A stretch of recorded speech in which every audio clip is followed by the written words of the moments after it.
I watched my parents hurl a wooden crate into the river and walk away. As I ran closer, I caught a faint noise from inside. "Please be empty," I murmured, hauling it out. I forced it open and what I saw inside. Can you imagine watching your own parents, pillars of the community, casually abandon a tiny, innocent life to the cold current of a creek? Because I saw it.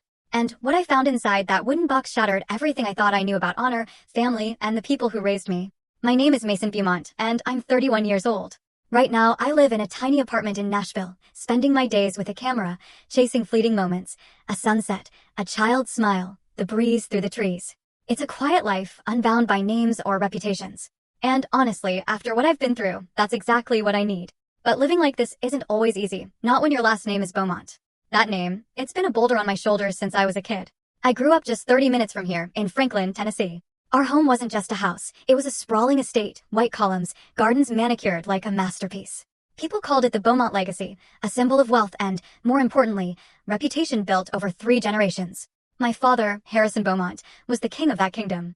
At 58, he commanded every room, his silver hair neatly combed, his piercing eyes able to slice through any lie. He built our fortune, yes, but he also built a fortress of rules.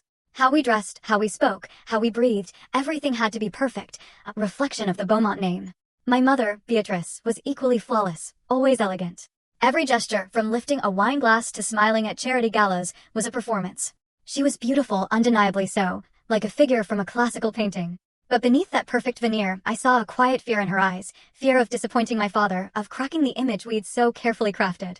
She tried to keep everyone on track, but sometimes I'd catch a lost look in her eyes, as if she herself didn't know what she was living for. Then there was Lucia, my sister, 25 years old. She was the one light in that cold house, the pride and joy of my parents.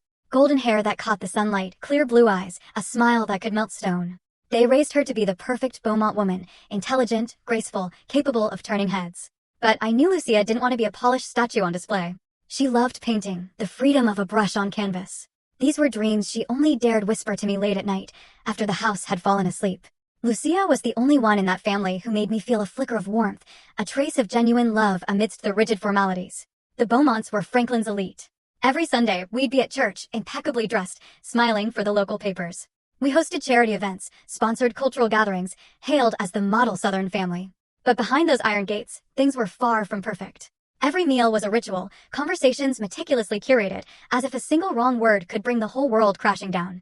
My father ruled with a dictator's sternness, my mother quietly complied, and I felt like an outsider, lost in the very home where I grew up. I still remember the full story on the channel. Link below. Click now and watch what happened next.